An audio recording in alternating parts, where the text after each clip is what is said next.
So whether it's both marketing messages to inspire people to travel or get out there, or transactional messages, which is the messages sent directly after a booking, whatever it is, or resetting your password, like there's several types of communications, but we just want to make sure that our customers are getting the messages sent to their inbox and being delivered at as highest rate as possible, so that our leadership team, Expedia Group as a whole, has definitely valued that, and we've invested heavily into that. Speaking of deliverability, I took the liberty of grabbing a few performance metrics, and they just show what a great job you guys are doing. Sender reputation score, average across all of your IPs is around about 99, and there's not a huge amount of room for improvement there. And I think it's important because those top tier senders, the ones that are scoring in that 90 to 100 brackets, those are the world-class senders that are getting the best inbox placement rates.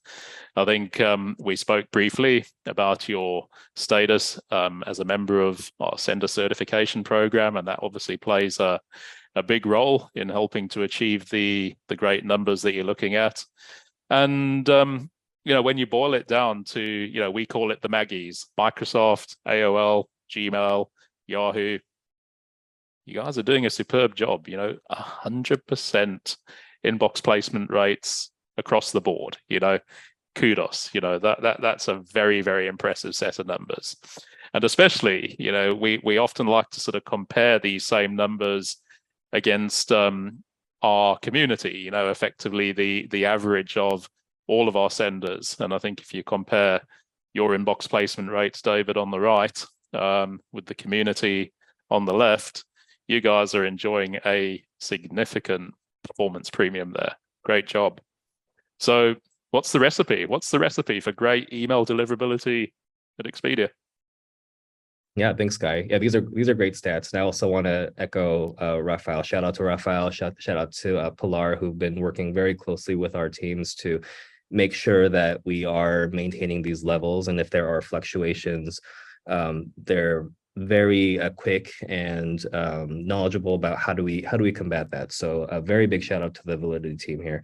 For us at Expedia, it starts with the platform itself. And initially, it took a lot of repetition for us to understand the difference between, what is actually concerning versus what is simply interesting. So like we'll see like sender scores dip here and there, and we'll see inbox placements dip. But I think rather than panicking at, oh, we see red or we see yellow, we look into the data itself, and that's where Rafael and Pilar have been instrumental in helping us kind of dig deeper into the data using the Everest platform.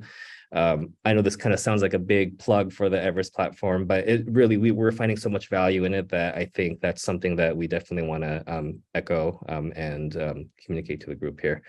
I wouldn't call myself a deliverability expert by any means. So I rely pretty heavily on the Validity team to kind of help me understand, kind of going back to my previous response about what is considered critical versus what is something that we can, it's okay and we can work through that. I think those calls are very helpful to kind of help for the Validity team to walk me and as well as my teammates through the platform to kind of explain more so in layman's terms, like what they're seeing and if there are any additional actions needed. So they've been very helpful about that. And I think that because of that relationship, I'm able to focus more on some of my other critical scope work in my day-to-day. And I'm pretty much leaving it up to the experts to let me know, hey, make sure that you let me know if there's anything that I have to know about and take action on immediately. So Rafael and Pilar have been very instrumental and responsive in terms of making sure that we take quick action if needed.